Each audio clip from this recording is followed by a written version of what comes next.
Natalie Cotton here, and you guys know I'm always trying to find someone that is about the women empowerment, someone whose story inspires us to be great, follow our dreams, all of that great stuff.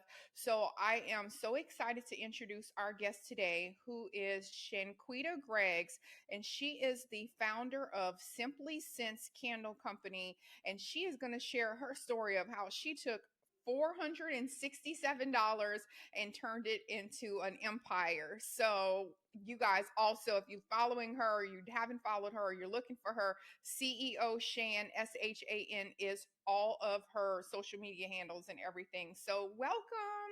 Welcome, and Simply Sense Candle Co. as well. That's the main page.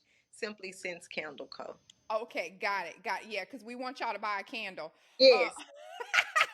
like, don't worry about my personal life. Go buy this I- product right here.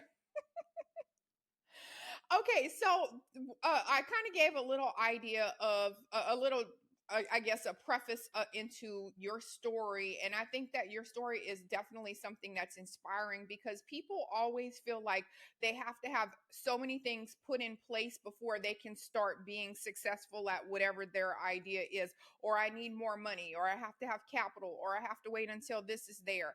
But your story is that you just believed in yourself and you had an idea and you were like, you know what, let me do this. So we definitely want to rewind and go back and hear how all of this started. Okay, well, I'm a veteran as well, so I was a flight attendant at this particular time during the 9/11 crisis. They kept laying me off because I had just started to fly, so I was so junior, and I would be the first person to get laid off. So they were about to lay me off for the third time, and I was just like headed up to here, and I was like, I'm gonna have to really find me something else to do, something else that I enjoy. Because I thought that that would be my last job. Honestly, I would just be there and retire and be done. So I was watching a Martha Stewart taping and during this time, and she was talking about candle making, and I was like, oh, maybe I can make some candles and give them away for Christmas gifts because I won't have any money to buy gifts. So it started as like give them as Christmas gifts, but I went to Michael's, got all of these things or whatever because I was still working then. Tried them, gave them out. They wasn't bad, but that was the moment where it became real. Like maybe I can make a really great candle that run out and people come back and buy more and start a business. So that's kind of like how Simply Sense was born. And then I got to doing all the research and just fell in love with the whole process of candle making. And yeah, they gave me my last check, $467. I took it and bought all candle supplies. That is so cool. So let me just ask you this, because candle making seems like something that might not necessarily be a, a everyday thing for most people, right? So so how did you find this to be something that you were passionate about, or did it just grow into a passion? Like, did you always have an idea of like being, I guess, cooking up stuff in the kitchen, or doing things like that, or is this totally different than anything you ever did? Oh, it's totally different than anything I've ever did. It wasn't until I started to do the research on the candle making and the seeds started to become planted. Then just God just blessed me with the passion to make that something that I wanted to do every day, and still today want to do it every day. Right, because you have to love what you're doing. That's one Yeah, thing. you're gonna do it all the time, so you definitely need to love it. If you don't love it and you're doing it all day every day, it just won't work. You know. So when did you sit down and you started making the candles, and you were like, wow, this is something that's very lucrative. So at what point did you shift your mindset to say, okay, this is not just a side hustle. This is something that I'm going to actually use as like my main source of income. What was that shift, or what happened where you were like, I'm going from this now to this? It was immediately because I was getting laid off. Now I'm starting to make candles. Now I've already planted the seed in my mind. I know that if I make a really great candle, which I was making, then I was selling them out of my trunk, that this was going to, turn into a business. Yeah. But it was it started off as a hustle because that's what I was doing at the time. But in my mind, and I knew that was my business, and that was going to always be my main source of income. I love, and I actually had someone else that was an entrepreneur, and that's exactly what he said too. He was like, "You have to look at your hustle as like a job, the same way you have to start putting things into place that this is bills, this is this is our profit, this is our loss, this is the data. Just like a regular company, you have to do that in order to shift from just me doing a side hustle to having this actual job. So I love that you shared that too. Yeah. Did you have? Mm-hmm. Oh, I thought you wanted to say something else. And yeah, you are hustling it, but at the same time, it is paying your bills. So, the more and more you sell, the more and more profit, the more and more materials, you can't help but to run it like a business. It can't, especially if your product is selling. Yeah, it's that part. Because Yeah. calm down. First, you got to see, is it something that is? Do you have a target audience? Do you have something that consumers want? Is it something that sort of separates you? So whenever you were doing that, I know you said you were like, oh, I have a good product, but what were some of the things that were important to you that you were like, I don't want my candle to just be this kind of candle? Like, what were some of the things that you said, me as the owner and the founder, these are the things I want people to look at and why I want them to buy my candle? I just wanted the candles to be very strong. Like, I got sick of, because I love candles myself, so I got tired of going to the store, smelling the candle, smell good, get the candle home, can't smell it. So that was me solving a problem to make a really great candle that you can actually smell. So that was all that was important to me, that it burned safe, it burned really clean, burned all the way down, and you can actually smell it. Mm. And your candle has 90 hours of, I read that somewhere on the site, right? It's 90 hours. So how did you figure that out as well? Because I know a lot of candles after like 2 hours that like the wax has consumed it, or so how was that one of the things that you put in place as well? Just making sure the burn time is appropriate. Just testing your candles, testing your product, seeing how long it actually burns. You know, not burn it consistently, but burn it, cut the wick, trim it. If you might have the candle for a week or so, you might only use it like 3 or 4 hours a day, which is really good. That's the way you're supposed to use a candle. And just see how many times you can do that, and then compare to your other candles, and just you know use that as a marketing tool as well. So, was there ever a point where you had like someone that you looked up to, or someone that you were like, oh my gosh, this person has my candle, or someone reached out to you and you were like, oh my God, because whenever you're doing that shift, you still see yourself as just a regular person you are, and then other people see you as CEO Shan. So you're just like, oh my gosh, like when did I do the shift? So tell us about one of those stories where you were like, this person reached out to you, or where you were just, I guess, humbled that someone that you had might have looked up to is now coming back and reaching back to you. Well, Bun B, for one, he's always supported, simply since him and his wife Queen, they always supported the store. So even now, after you see him do the rodeo takeover, and then to see him in the store, it's like wow. To me, just when G Herbo called me about the tennis shoe candle that I have, and he actually FaceTimed me because he loved Air Force Ones, and he thought that was dope that I had the Air Force One candle. Fat Joe called for the Air Force One candle. If you come in the store, I'll be like, oh my God, Holly, you're in. Yeah, and I'm coming too, because once I started stalking you, I was like, oh, she's got a store. Oh, 90 hours. Oh, like I was reading all the stuff too. So yeah, I'm like, oh wow. So I also wanted to ask you this when we're talking about the product, because what I like to do is use my platform to educate other people, especially entrepreneurs, because my hashtag is always whole team winning. Like I feel that we can all go up together, especially minority business owners. Like, come on, let's support each other.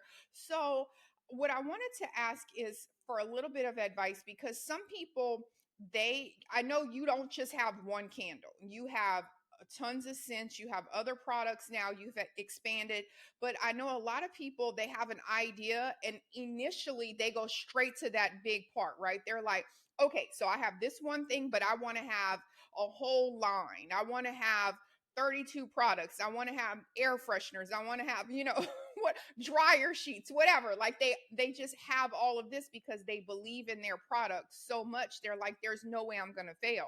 But what happens is they invest so much money and then now you don't see the profit, then they get discouraged, now they quit. Like it's like just this constant cycle. So at what point did you start, I guess, using your resources to say, let me expand from this and now I want to add this product, I want to do that? Can you go back and tell us how you actually started saying, I'm going to add these products, and how, what the education was? How did you start implementing it? Like, give us some of that advice for whoever's I listening. listen to the customer.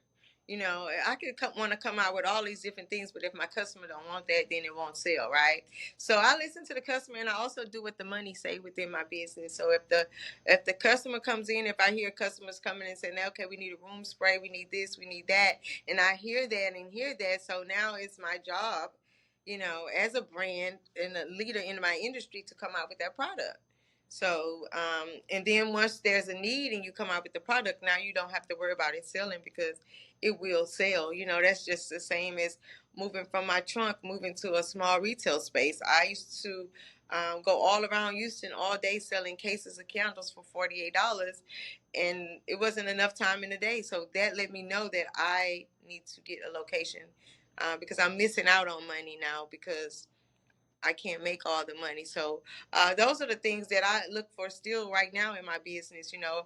If I'm seeing detergent, so that lets me know, maybe my customers are looking for detergent. So some things they don't ask me for, I come out with it because I already see a trend or a need, and then they buy it because the brand has been built.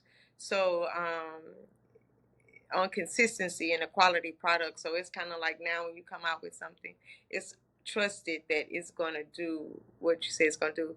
And with me, it's to smell. Like, so when I buy this, it's going to smell like I want it to smell. Now, how did you also come up with the like? How did you come up with the part? I'm trying to think of how I want to phrase the question, but it's like you started.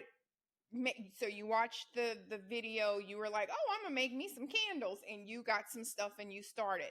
But then you realized, "Oh wow, I can't continue to make as much quantity as I want with the quality I want by doing it by myself, cooking it in my kitchen." So, how did you figure out, okay, now I need to start outsourcing this, or how did that process go? Because a lot of people, they take on doing everything by themselves and then they get overwhelmed, or like you said, you were like, "Oh my gosh, I can't be riding around selling out of my trunk all day.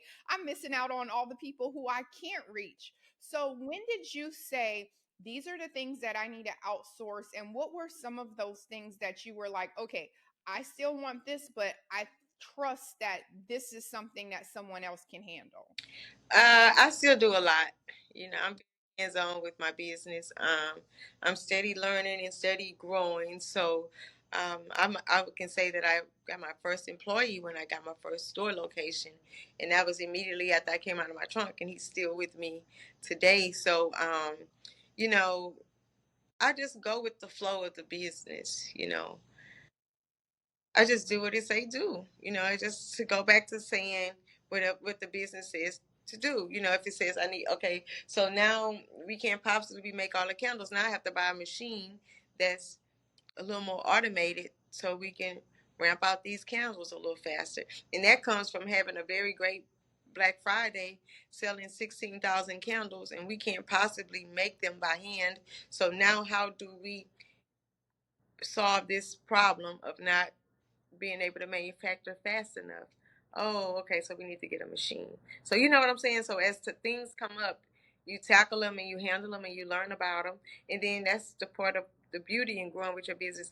When I say hands-on, I don't mean like I'm shipping and I'm receiving and I'm this, because we do have 6 employees, but I'm very in tune with you know, each area to see how it can be done more efficiently without being so hands-on. Oh no, I totally agree. Like I even think about when I did my first book in 2019, I was like, you know what? I'm gonna write me a book today. I didn't think it was gonna make no money. I was just like, let me write a book. And I did everything from the cover to the editing to the, I wanted it to look a certain way. I wanted it to look like a real book, and I invested in it. But when I look back at how much time I spent on that, where I could have just went on Fiverr and got some, Yeah. like my next book, I was like, you know what? Do I really need to make the cover Yeah. myself? Let me go on Fiverr. Yeah. So yeah, it's like those little things, and you're like, I have more time I could spend on this. I could promote my other book now. I'm doing this, I'm doing that. So I think it's hard sometimes for us whenever it's like our baby to let go Yeah. of it. But I think it's really important. That's why I wanted to ask you, because I know a lot of women look up to you, and I wanted them to hear from you, like, what's your advice, because you can't do it all by Yeah, and yourself. you can't. And then the things that you're not good at, then those are the things that you delegate, and those are the things that you hire people for. I'm not good with accounting, so I have an accountant. I'm not good with graphics, so I have a graphic person. I'm not good with videography, so makeup, things like that. But the foundation of my business, I'm involved. Right, right. Well, and then it's like you are the face of a brand. Whenever you're looking at big corporations like Nike or Adidas, or I'm just using that because I'm in the fitness, but I don't know those people. I don't know who would be the brand. I don't know who the CEO. I don't know anything about it. So, but people are motivated by your story, motivated by you. So it's almost like you have to be part of the process, because people are not just supporting the candle, they're supporting you as well. So I love that. I love that. Okay, now let me ask you this, because now we talked about all the success, we talked about things to do to implement, we talked about how to delegate certain tasks. So what about some of the challenges that you have? Because we always show the good part of us winning. That's the only way people care about your story, because they want to see that you won, but they don't see the challenges that came. So can you tell us about some of the challenges that you also had with your Yeah, some of success? the challenges are,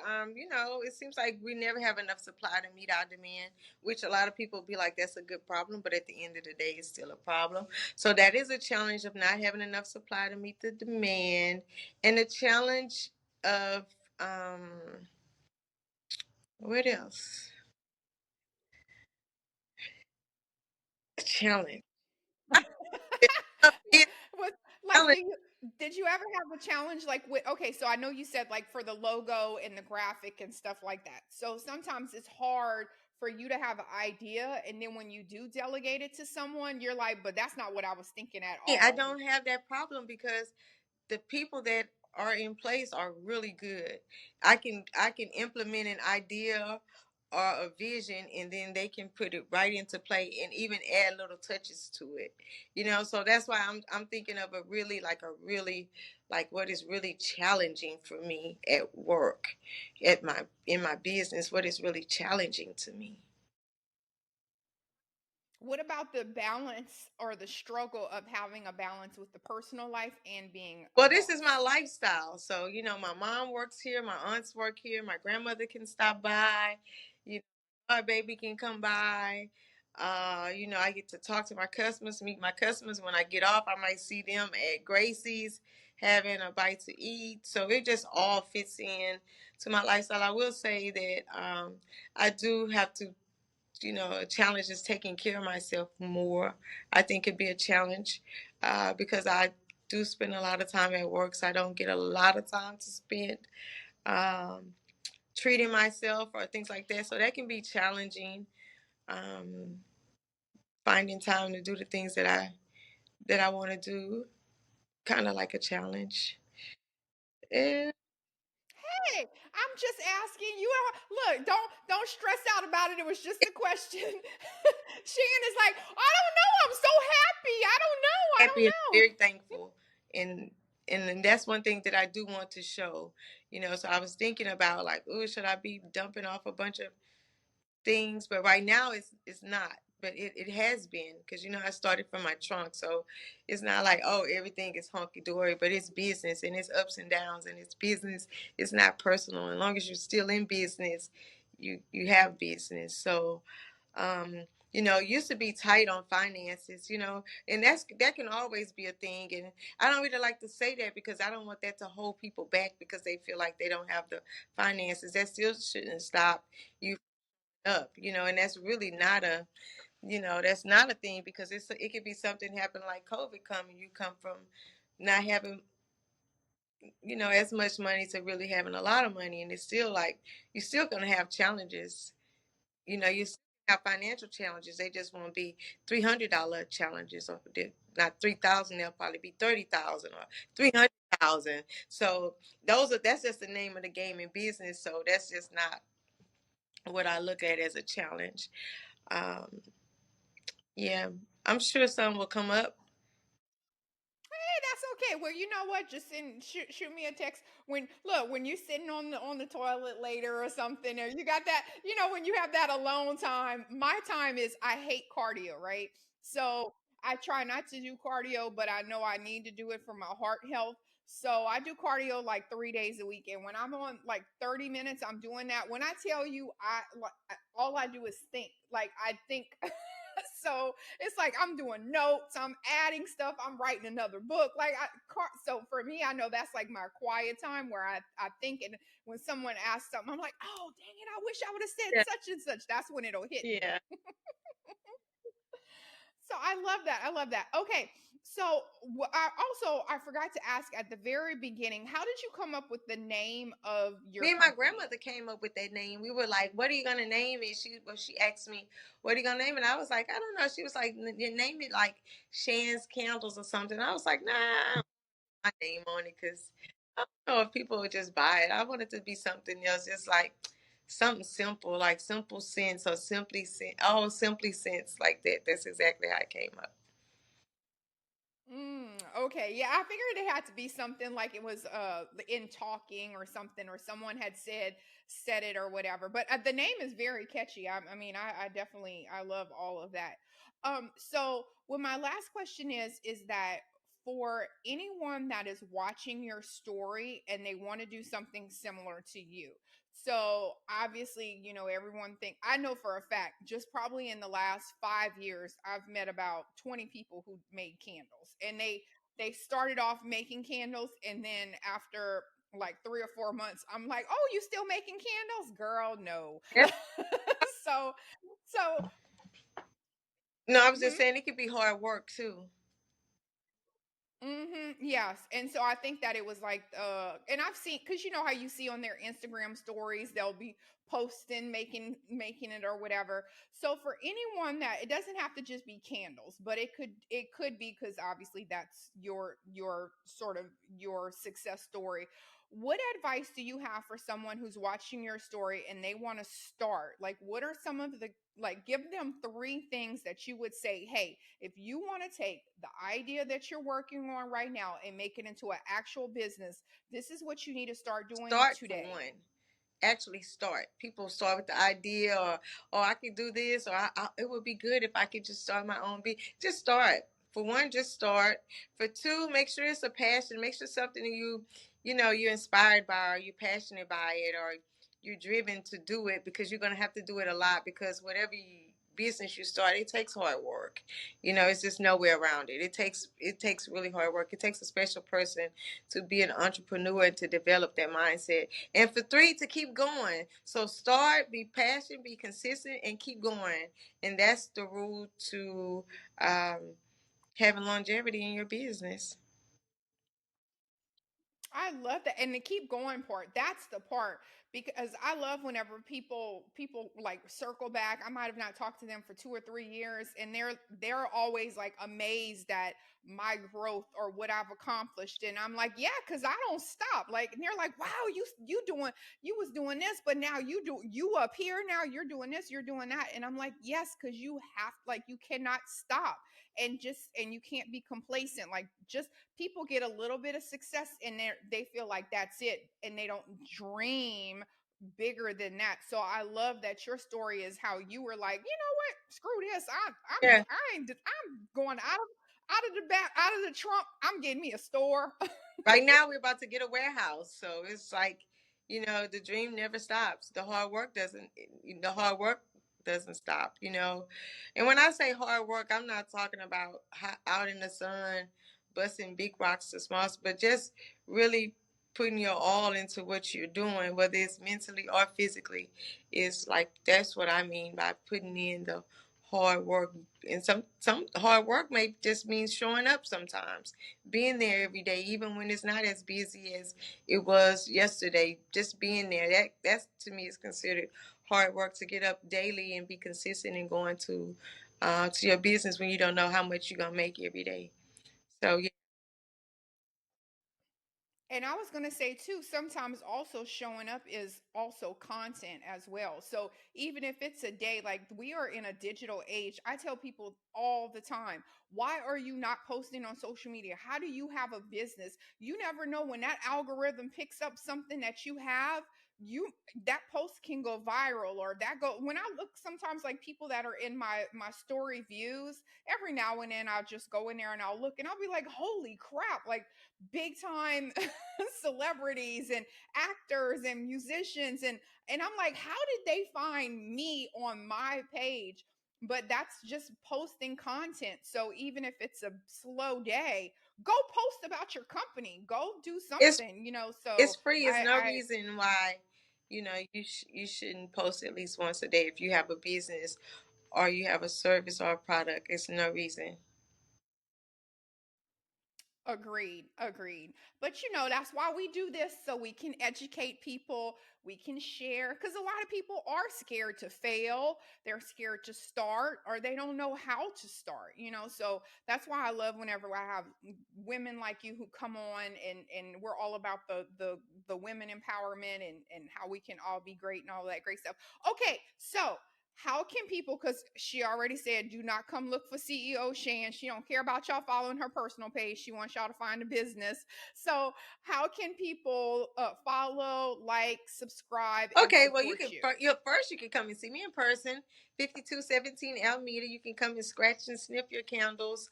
Almeda and Southmore, right here in Houston, Texas. All social media platforms, Simply Sense Candle Co. And also online at simplysensecandles.com.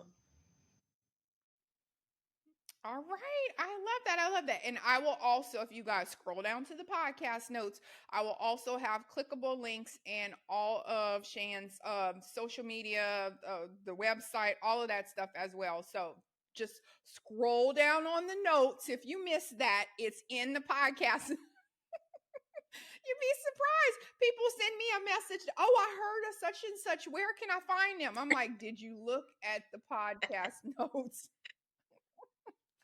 Oh my goodness. So, anyway, thank you so much for sharing your story. It's definitely inspiring. I love to see you winning. I cannot wait to come. I want to come to the warehouse. Like, we need to have a ribbon cutting ceremony. I want to come. I want to be like, she said it on Holly Cotton Show. She said it on Holly Cotton That's something to Conversations. think about.